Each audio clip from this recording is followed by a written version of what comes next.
Akan tetapi di dalamnya termasuk penguasaan teori dan prinsip-prinsip mekanika gerak yang mendukung pelaksanaan setiap cabang olahraga yang dipelajari, ya. Semua olahraga kita pelajari di tempat kita ini, ya, terutama yang akan diajarkan di sekolah. Misalnya tinju ada nggak? Ya, tinju nggak kita ajarkan di kampus kita. Kenapa? Karena di sekolah tidak ada tinju, ya. Tetapi sedangkan olahraga yang umum, sepak bola, bola voli, basket, atletik, dan lain sebagainya, itu kita ajarkan nanti di kampus, ya. Kemudian yang selanjutnya, lulusan program studi pendidikan dari Prodi PKO memperoleh gelar sarjana pendidikan atau SPD, ya. Karena penggunaan SPD itu sudah sejak lama, ya. Kemudian Bapak lanjut aktivitas perkuliahan semester ganjil. Semester ganjil kalian ini sekarang masuk semester ganjil karena semester 1, ya. Angkatan tahun 2020 dan 2021 yang kita akan mulai hari Senin besok.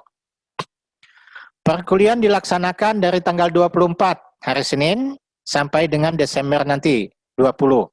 Ya, tanggal 14 Desember nanti. Itu sudah selesai. Setelah selesai perkuliahan, kita melaksanakan yang namanya UAS, ujian akhir semester nanti, ya. Kemudian perbaikan nilai. Setelah kita melaksanakan perkuliahan, kemudian ujian, setelah selesai ujian ada diberikan waktu untuk perbaikan nilai. Siapa tahu ada yang tidak lulus, ada yang nilainya kurang dan lain sebagainya, ya. Kalian merasa masuk tetapi nilaimu tidak cukup, ya itu bisa diperbaiki. Diperbaikinya di mana?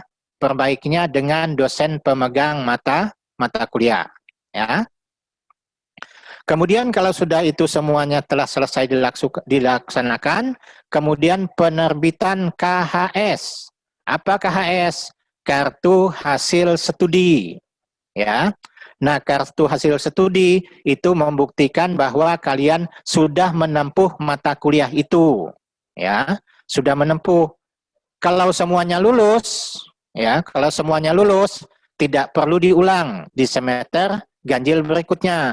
Tetapi apabila ada salah satu mata kuliah yang tidak lulus, kalian harus mengulang di semester ganjil berikutnya, ya. Baik, Bapak lanjut pelayanan di fakultas atau di program studi. Tadi disampaikan Pak Dekan, karena kita hanya ada satu fakultas dan ada satu program studi. Fakultas kita apa namanya?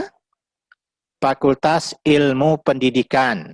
Kemudian program studinya Pendidikan Kepelatihan Olahraga. Fakultas dikepalai yang namanya dekan, yang tadi menyampaikan materi yang pertama, ya, Bapak Dr. Tejo Suparno MPD. Kemudian di bawah dekan itu ada namanya Ketua Program Studi. Kebetulan dalam hal ini Ketua Program Studinya adalah Bapak, ya. Prodi kita apa tadi? PKO, Pendidikan Kepelatihan Olahraga.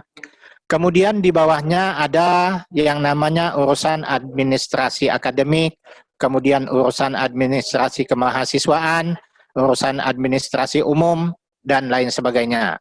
Ya, kemudian di bawahnya ada laboratorium. Lanjut.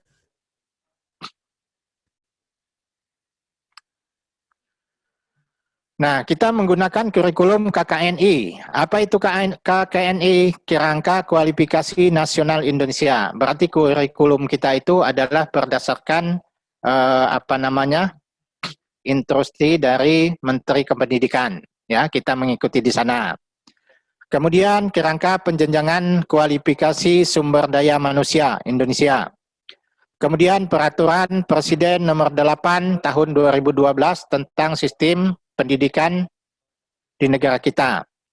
Kemudian ada Kepmen nomor 73 tahun 2013 yang disebut dengan Merdeka Belajar atau Kampus Merdeka. Ya, lanjut. Struktur kurikulum kita, ya. Kurikulum program studi pendidikan kepelatihan olahraga tersusun atas, yaitu mata kuliah institut atau mata kuliah umum, ya, ada 17 SKS. Tadi Bapak sudah sampaikan di depan, kita antara 144 dengan sampai dengan 160. Bapak sampaikan tadi kita menggunakan 146. Mata kuliah dasar kependidikan, ya, ada 18. Mata kuliah fakultas, itu ada 30 SKS. Dan mata kuliah program studi, ada 74 SKS. Nah, pada umumnya mata kuliah program studi itu biasanya yang kita praktek di lapangan, ya. Kemudian ada nanti magang, ada magang 1, 2 SKS, magang 2, 2 SKS, ada magang 3, 4 SKS. Kemudian yang terakhir adalah tugas akhir. Tugas akhir itu apa? Adalah skripsi, ya. Itu SKS-nya ada 6 SKS, ya. Kalau kita jumlah itu memang lebih daripada 160, karena ada yang namanya mata kuliah pilihan, tidak harus diambil semuanya, ya. Baik, yang berikutnya adalah profil lulusan, capaian pembelajaran serta hasil tracer study para mahasiswa lulusan prodi PKO. Nah, kalian mengambil jurusan PKO seperti dikatakan dekan tadi sangat tepat sekali, ya. Karena kalian mempunyai berbagai macam pilihan. Yang pertama itu bisa menjadi guru olahraga di sekolah. Kalau kalian tidak mau jadi guru olahraga di sekolah, kalian bisa menjadi tenaga pelatih. Ya. Kenapa? Karena kalian punya yang namanya nanti sertifikat kepelatihan. Ya, nanti yang akan diadakan di kampus, ya, berbagai macam cabang olahraga. Kemudian tidak mau jadi guru, tidak mau jadi pelatih, bisa jadi industri olahraga, ya. Apa industri olahraga? Kalian mungkin membuat alat-alat olahraga dan lain sebagainya, dijual ke tempat yang lain, ya. Kemudian yang keempat adalah menjadi peneliti olahraga prestasi, ilmu kepelatihannya, ya. Makanya jurusan kita adalah kepelatihan olahraga, pendidikan kepelatihan olahraga. Jadi ada 4 alternatif yang kalian yang bisa kalian ambil. Kalau kalian di sekolah, di samping menjadi guru olahraga di sekolah, bisa juga nanti kalian di sekolah itu menjadi pelatih ekstrakurikuler yang ada di sekolah, ya. Tidak perlu mendatangkan pelatih dari luar lagi, ya, karena kalian sudah punya keahlian di bidang itu. Kemudian yang selanjutnya, capaian pembelajaran, learning outcome, ya. Tadi juga sudah Bapak sampaikan, kalian memiliki sikap dan perilaku yang baik. Calon seorang pendidik, ya, itu sudah sudah pasti yang harus kalian miliki. Nanti di kampus ini kalian akan dididik, diajari, dan berbagai macam karakter yang harus kalian punya. Kemudian memiliki kemampuan keterampilan umum. Keterampilan umum itu apa? Pada umumnya sarjana itu ya mempunyai pengetahuan yang begitu luas, ya. Memiliki pengetahuan yang komprehensif dan terintegratif, ya, di dalam melakukan proses pendidikan di sekolah, ya. Baik itu nanti waktu perkuliahan, kalau kalian melaksanakan PPL di sekolah, dan interaksi di sekolah di mana kalian akan ditempatkan.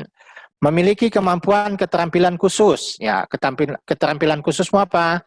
Di samping kalian mempunyai ilmu keolahragaan, kalian juga mungkin seperti Bapak katakan tadi, mengikuti pelatihan-pelatihan di cabang olahraga.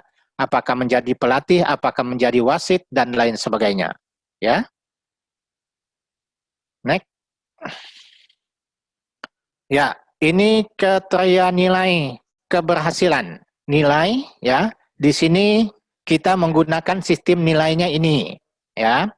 Ada nilai huruf, ada nilai mutu, dan ada rentang nilai. Kalau kalian mendapatkan di dalam suatu penilaian atau istilahnya kuis di kampus, itu nilainya 80 ke atas. Kalian mendapatkan nilai A atau nilainya 4. Ya. Nah, bagaimana kalau mendapatkan nilai 70 sampai dengan 79? Itu nilainya B atau sama dengan 3. Kemudian kalau nilainya 60 sampai 69, nilai hurufnya ada C, kemudian nilai mutunya ada 2. Ya. Nah, ketiga-tiga ini masih dinyatakan lulus, ya. Kalau 3 ini dinyatakan lulus. Tetapi kalau nilaimu 50 sampai dengan 59, itu nilainya adalah 1 atau D. Itu dinyatakan tidak lulus. Kalian harus mengulang di semester berikutnya. Ya. Mengulang semester berikutnya artinya begini. Kalau kalian tidak lulus di semester 1, nggak bisa diulang di semester 2. Ngulangnya di semester 3 atau di semester 5. Ya, karena mata kuliah yang ada di semester ganjil itu tidak akan ada di semester genap. Mata kuliah di semester genap itu tidak akan ada di semester ganjil, ya. Jadi kalau tidak lulus di semester 1, ngulangnya nanti di semester 3. Begitu juga kalau tidak lulus di semester 2, ngulangnya adalah di semester 4 dan seterusnya, ya. Ya, mungkin ini yang bisa Bapak sampaikan pada kesempatan ini. Setelah materi ini selesai, kita adakan tanya jawab, ya, yang perlu kalian sampaikan atau belum dimengerti, karena di sini ada Pak Dekan, kemudian ada saya, dan lain sebagainya. Mungkin ini yang bisa Bapak sampaikan pada kesempatan ini. Bapak akhiri, Assalamualaikum warahmatullahi wabarakatuh. Waalaikumsalam warahmatullahi wabarakatuh. Terima kasih kepada Bapak Abdul Muthalib MPD selaku dekan. Setelah ini kita akan adakan sesi tanya jawab.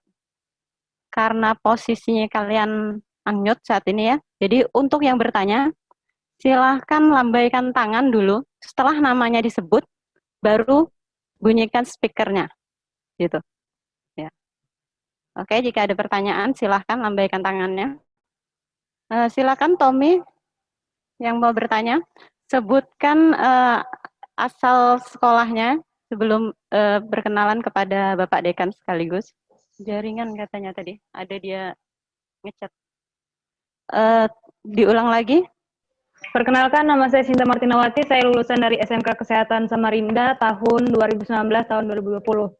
Saya mau bertanya, Bu, di sini saya mau bertanya, setiap SKS itu kita mahasiswanya kah yang menentukan atau dosennya yang menentukan?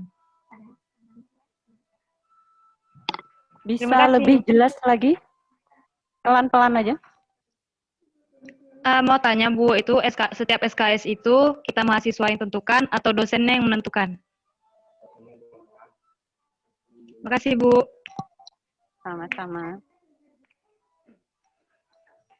Silakan untuk pertanyaan selanjutnya.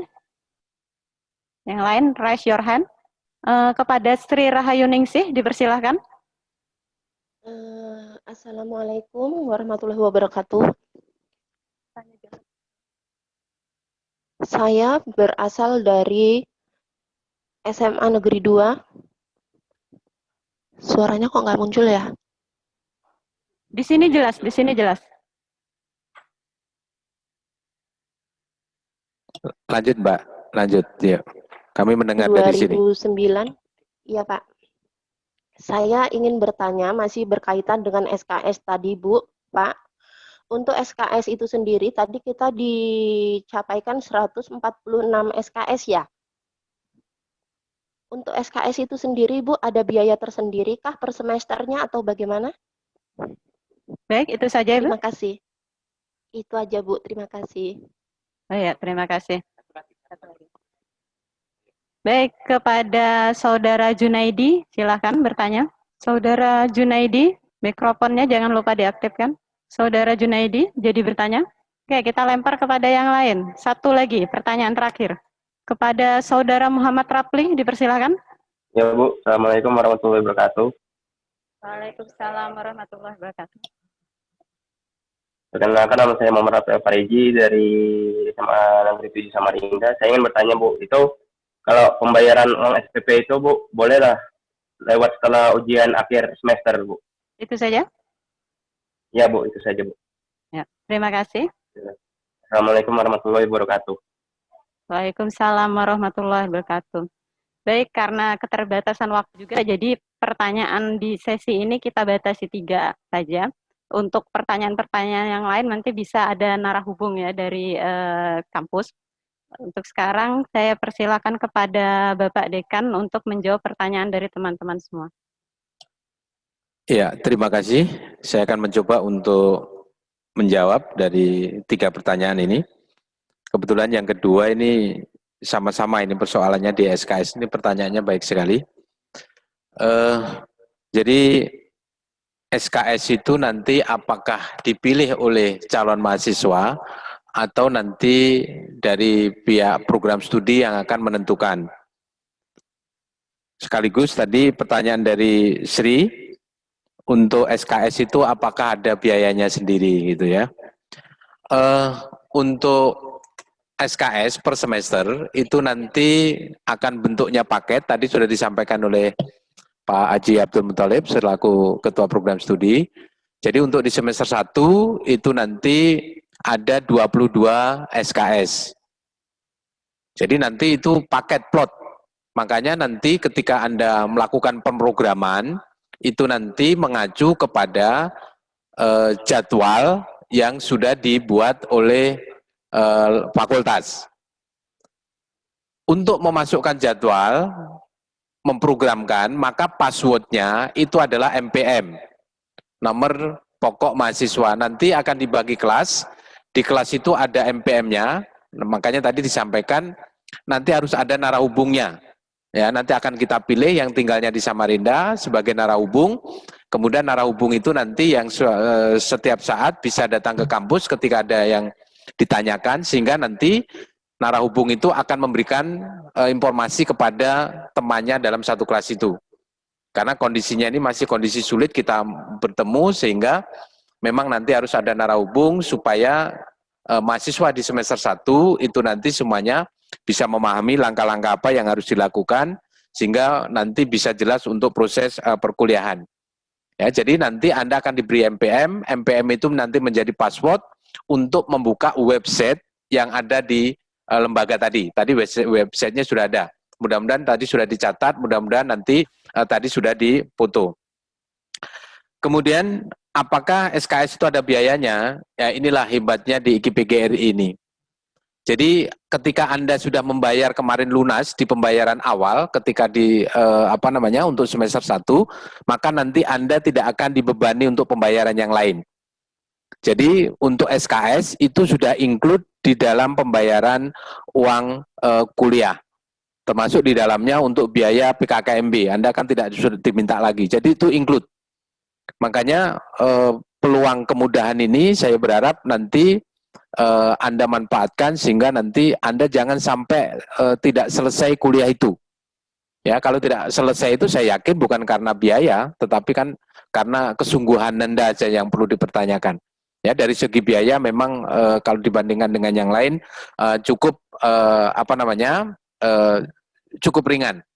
Ya, tidak ada pembayaran SKS, kemudian uang partisipasi hanya sekali dibayar. Kemudian SPP-nya pun juga termasuk terhitung ringan bila dibandingkan dengan yang lain. Nah, kemudian tadi pertanyaannya terkait apakah SPP boleh dibayar di luar, di belakang gitu. Ya, kalau SPP dibayar di belakang itu berarti Anda kuliah ngutang gitu ya. Masuk ilmu diutang gitu. Ya, sebaiknya memang Anda selesaikan dulu Anda pembayaran di awal, karena syarat untuk memprogramkan mata kuliah itu harus ada selip dari BRI tadi. Jadi Anda memprogramkan, kemudian harus ada membayar dulu. Jadi jangan diutang, jadi Anda bayar dulu, setelah Anda bayar, kemudian Anda kuliah. Sehingga ilmu yang Anda dapat itu adalah berkah gitu ya. Ya, jadi jangan diutang. Apakah boleh dibayar di akhir? Ya, sebaiknya membayarnya ada di depan. Karena kalau nanti Anda tidak membayar di depan, berarti Anda tidak bisa melakukan pemrograman mata kuliah. Kalau Anda tidak memprogramkan mata kuliah, disiakan berarti Anda tidak dianggap sebagai mahasiswa untuk semester itu. Ya, karena tadi sudah dijelaskan sama Pak Haji Talib bahwa Anda memprogramkan itu membuat rumah. Ya, Anda membuat rumah dulu, setelah Anda membuat rumah, kemudian nanti akan diisi nilai di KHS. Ya, nilainya tidak akan bisa masuk ketika Anda tidak melakukan pemrograman. Dan pemrograman ini tidak hanya di fakultas, itu nanti akan kita laporkan kepada L2 Dikti, ya, ada di wilayah Banjarmasin. Ya, saya rasa ini cukup jelas. Terima kasih pertanyaannya. untuk UAS itu juga tidak ada pembayaran. UAS itu nanti include di registrasi. Jadi nanti di awal itu ada registrasi itu dibayar setahun sekali. Di dalamnya itu nanti termasuk pembayaran untuk uang SPP. Ya, jadi sekali lagi paketnya cukup paket murah. Anda kuliah di sini, saya berharap sekali lagi ini dimanfaatkan betul-betul, dan biasanya di perjalanan itu ada beberapa beasiswa yang ditawarkan. Ya, Anda kalau punya KIP, punya PIP, itu lebih mudah untuk mendapatkan beasiswa untuk era sekarang. Jadi mahasiswa yang ada di daerah, yang ada peluang untuk membuat KIP, PIP, silakan Anda buat itu. Karena itu nanti bisa Anda gunakan untuk paket atau untuk tiket nanti ketika Anda akan mendapatkan beasiswa. Jadi saya tegaskan lagi, sekali lagi sambil saya menyimpulkan. Yang pertama, nanti Anda yakin terima MPM, nomor pokok mahasiswa. Ya, dan ini sudah dibagi kelasnya.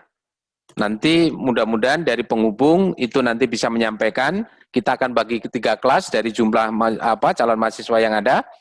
Kemudian nanti masing-masing kelas itu ada narahubungnya, sehingga narahubung itu nanti yang akan menjembatani ketika nanti ada persoalan, ketika nanti ada hal yang perlu ditanyakan. Ketika MPM sudah dipegang, maka Anda cari jadwal. Jadwalnya nanti juga akan dikirim. Ya, jadwal mata kuliah untuk semester ganjil, semester 1. Setelah ada jadwalnya, Anda punya MPM, maka Anda membuka website IKIP tadi. Setelah Anda buka, kemudian Anda membuat pemrograman. Setelah nanti Anda membuat pemrograman, kemudian di sana sudah di-oke dari admin di fakultas, maka Anda bisa ngeprint. Setelah di-print, kemudian muncul KRS-nya, di sana ada tinggal tidak tangan. Karena kondisinya ini adalah kondisi tidak normal, maka nanti yang penting Anda ngeprint KRS-nya. Tidak perlu datang ke kampus untuk cari tanda tangan. Nanti disimpan saja, kalau nanti pada semester berikutnya kita bisa tatap muka, maka KRS-nya itu nanti akan dimintakan tanda tangan. Karena ketika nanti Anda ujian semester, maka Anda harus menunjukkan KRS. Kalau Anda tidak menunjukkan KRS, dianggap Anda tidak memprogramkan, maka tidak boleh untuk ikut ujian.